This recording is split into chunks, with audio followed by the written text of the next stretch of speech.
AudioJungle.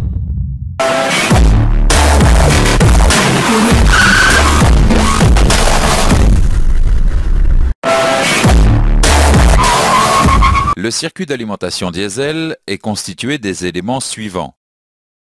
Un réservoir, un filtre, une pompe basse pression, une pompe haute pression, une rampe d'injection et des injecteurs.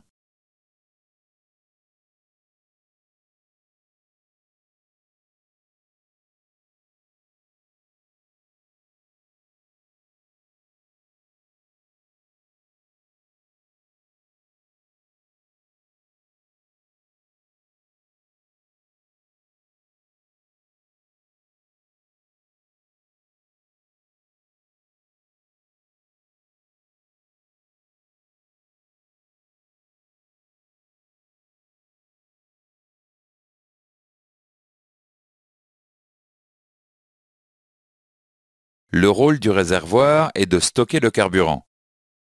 Le filtre retient les impuretés contenues dans le gazole qui pourraient endommager les pièces sensibles du circuit.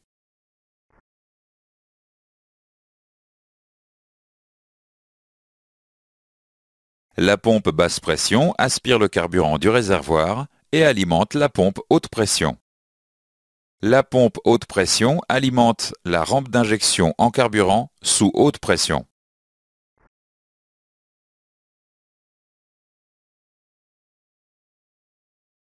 La rampe d'injection stocke le carburant sous haute pression et alimente les injecteurs. Les injecteurs pulvérisent le carburant dans la chambre de combustion. Le circuit d'alimentation diesel est constitué des trois circuits suivants. Un circuit basse pression, un circuit haute pression et un circuit de retour. Le circuit basse pression permet l'alimentation en carburant de la pompe haute pression depuis le réservoir. Le circuit haute pression permet l'alimentation en carburant des injecteurs depuis la pompe haute pression. Le circuit de retour permet le renvoi de l'excès de carburant du circuit haute pression vers le réservoir. Les systèmes d'injection diesel sont très sensibles à la pollution. L'introduction d'impuretés dans le circuit d'alimentation peut conduire à l'endommagement ou la destruction du système d'injection. Les principes de propreté doivent s'appliquer depuis le filtre jusqu'aux injecteurs. Lors d'une intervention, il est impératif de boucher les différents conduits du circuit. Un kit de bouchon est disponible au magasin de pièces de rechange. Les consignes de propreté sont décrites dans la documentation technique. Le circuit de carburant basse pression est constitué des éléments suivants. Un réservoir, un filtre et une pompe basse pression.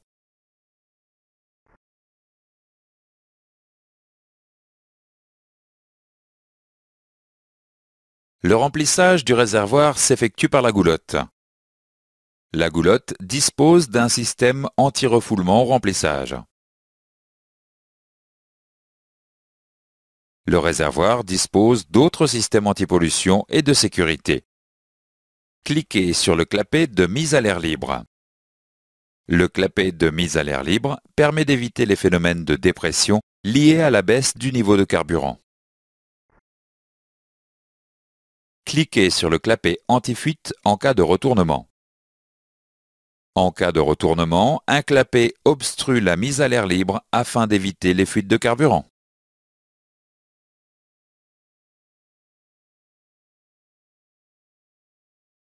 Le filtre retient les impuretés contenues dans le gazole qui pourraient endommager les pièces sensibles du circuit.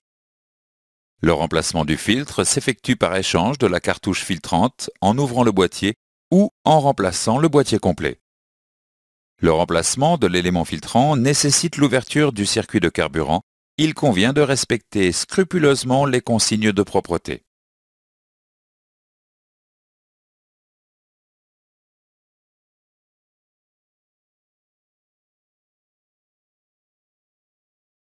La pompe basse pression est une pompe mécanique entraînée par l'arbre de la pompe haute pression. Il existe deux types de pompes mécaniques. Les pompes à engrenage et les pompes à palette.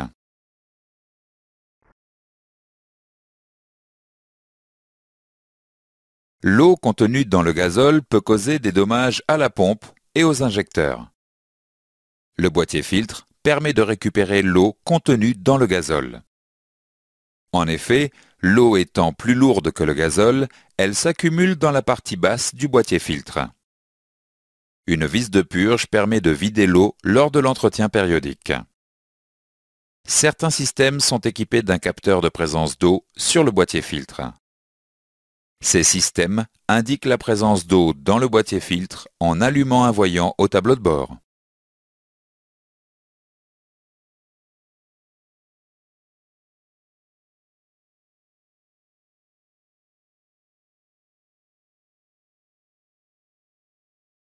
Afin d'éviter le colmatage du filtre lors de températures négatives, il est nécessaire de réchauffer le gazole. Le réchauffage du carburant peut être assuré par la présence d'une résistance électrique sur le boîtier filtre. L'alimentation électrique se fait à travers un thermocontact. Cliquez sur le thermomètre pour abaisser la température. Si la température est négative, le thermocontact est fermé et les résistances chauffent le gazole. Dès que la température devient positive, le thermocontact s'ouvre et l'alimentation est coupée. Le réchauffage du carburant peut également être assuré par le bouclage du circuit de retour. En effet, le carburant provenant du retour a subi une élévation de température due au frottement mécanique lors de la mise en pression. Un élément thermostatique oriente le carburant provenant du retour vers deux circuits. Cliquez sur le thermomètre pour abaisser la température. Certains véhicules utilisent un circuit de refroidissement du carburant afin d'éviter sa surchauffe. Le circuit de retour de carburant vers le réservoir se caractérise par la présence d'un serpentin situé sous le véhicule. Le serpentin, soumis au flux d'air en roulage, permet d'abaisser la température du gazole. Certains véhicules disposent d'une pompe basse pression électrique en complément de la pompe basse pression mécanique. La pompe électrique fonctionne alors uniquement sous contact afin d'amorcer la pompe mécanique et de faciliter les démarrages. D'autres véhicules utilisent une pompe basse pression électrique en remplacement de la pompe basse pression mécanique. Dans ce cas, un régulateur de pression situé dans le boîtier filtre régule la pression à une valeur constante.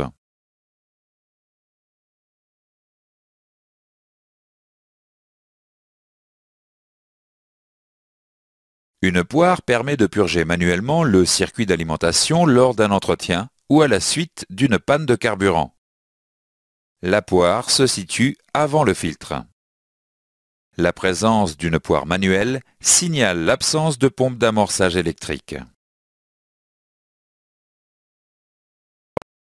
Le circuit de carburant haute pression est constitué des éléments suivants: une pompe haute pression, une rampe d'injection et des injecteurs.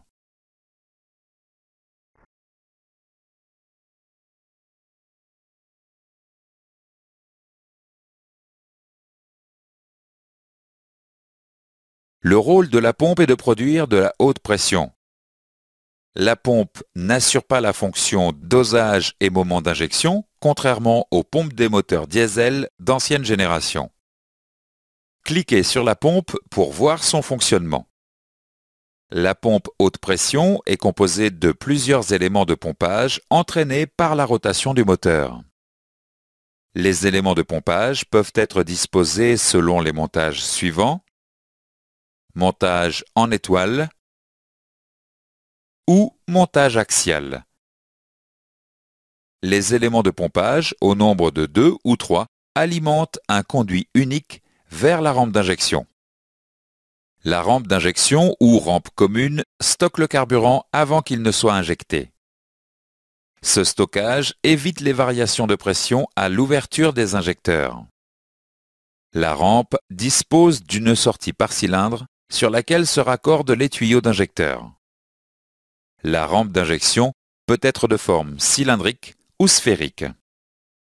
La rampe peut intégrer un limiteur mécanique. Celui-ci s'ouvre en cas de surpression accidentelle.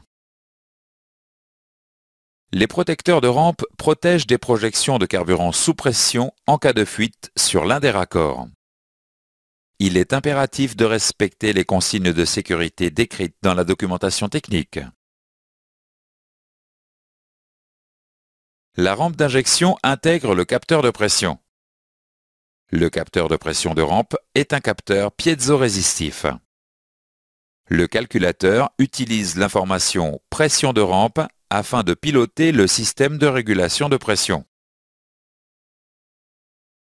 Un moyen de réguler la haute pression dans la rampe est de gérer une fuite à la sortie de la pompe haute pression. Le régulateur de pression est une électrovanne pilotée par le calculateur d'injection.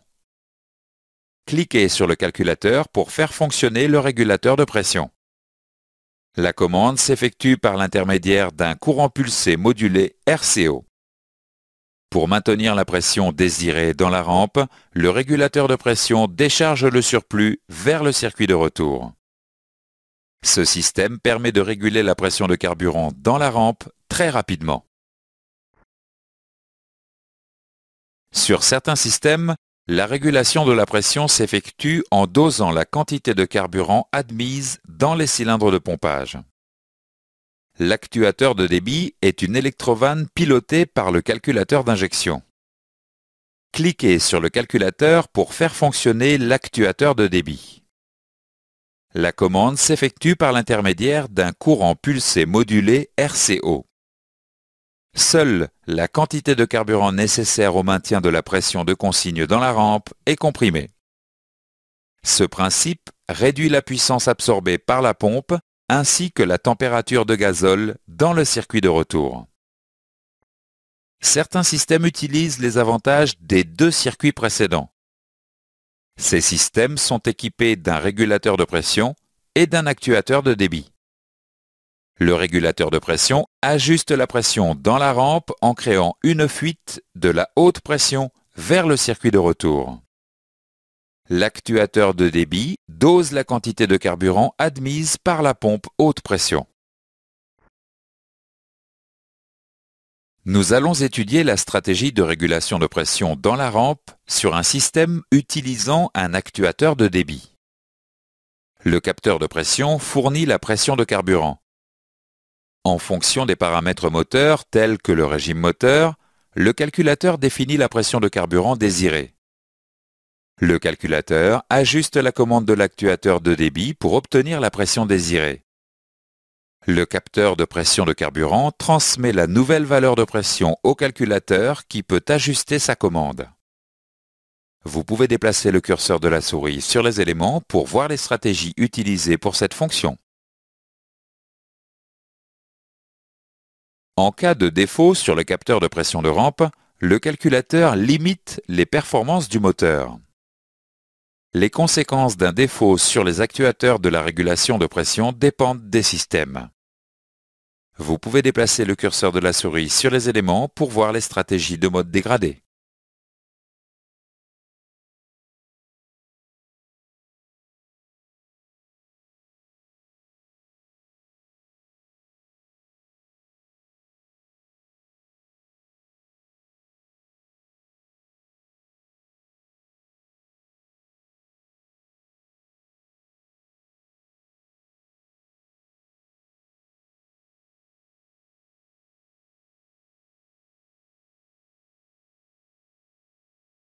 Les injecteurs sont alimentés en carburant par des tuyaux haute pression venant de la rampe d'injection.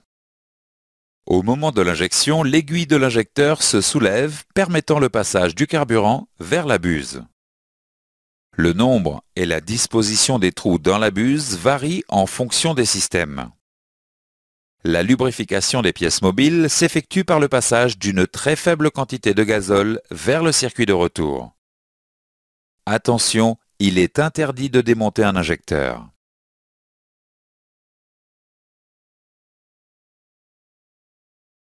Il existe différents types d'injecteurs, néanmoins, leur principe de fonctionnement reste identique. L'injecteur est alimenté en carburant sous pression. La pression de carburant en A et en B est identique. Le ressort maintient l'injecteur fermé. Cliquez sur l'interrupteur pour alimenter l'injecteur électriquement. L'électroaimant est alimenté. L'électroaimant ouvre une valve de décharge qui libère le passage du carburant vers le circuit de retour. La pression de carburant en A chute. La pression de carburant en B reste identique. Le déséquilibre de pression repousse l'aiguille de l'injecteur. Le carburant est pulvérisé. Cliquez sur l'interrupteur pour couper l'alimentation électrique. L'électroaimant n'est plus alimenté, la valve de décharge se referme. La pression de carburant en A augmente et s'équilibre avec la pression de carburant en B. Le ressort ramène l'aiguille en position fermée. L'injection est terminée. Vous pouvez cliquer sur l'interrupteur pour ouvrir et fermer l'interrupteur. Il existe deux types de systèmes de commande par électroaimant. Vous pouvez cliquer sur les deux interrupteurs pour piloter les injecteurs.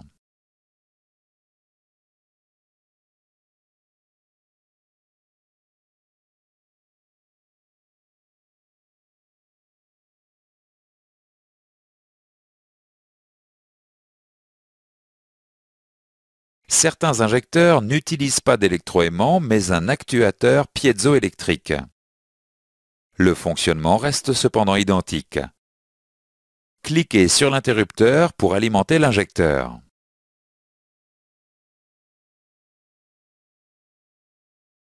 Sous l'effet de la tension, le volume de l'élément piézoélectrique augmente. La valve de décharge se déplace et crée une fuite de carburant vers le circuit de retour. Cliquez sur l'interrupteur pour couper l'alimentation. L'élément piézoélectrique se décharge et reprend son volume initial. La valve de décharge se ferme. Vous pouvez cliquer sur l'interrupteur pour ouvrir et fermer l'injecteur. Sur la plupart des systèmes, les injecteurs sont alimentés par le calculateur d'injection. Il existe cependant des systèmes où l'alimentation des injecteurs se fait via une unité de puissance. Le calculateur d'injection envoie un signal correspondant aux injections souhaitées. L'unité de puissance alimente les injecteurs. Une ligne diagnostique permet à l'unité de puissance de confirmer au calculateur l'ouverture des injecteurs.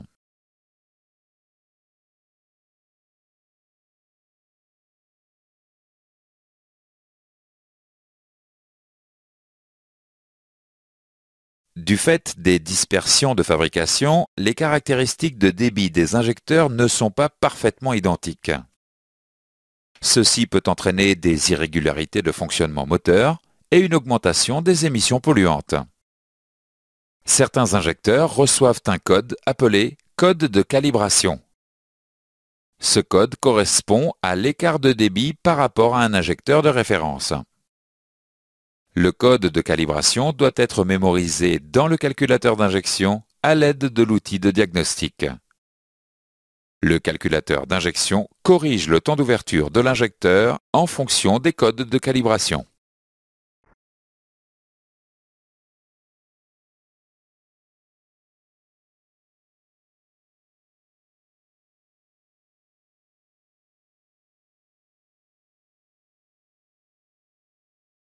Sur certains systèmes, le code de calibration est remplacé par une résistance électrique placée sur le connecteur de l'injecteur. Le calculateur lit la valeur de la résistance et applique la correction lors de l'injection. Ceci évite la procédure d'écriture en après-vente à l'aide de l'outil de diagnostic et permet de permuter les injecteurs entre eux.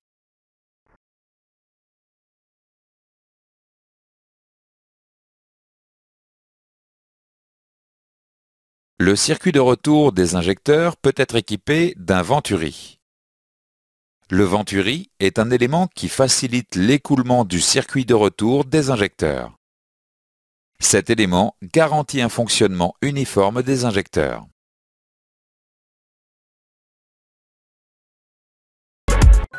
شكرا على المشاهدة. إن أعجبك الفيديو سجل إعجابك ولا تبخل باقتراحاتك للفيديوهات القادمة، كما لا تنسى الاشتراك في القناة لتصلك فيديوهاتنا اليومية.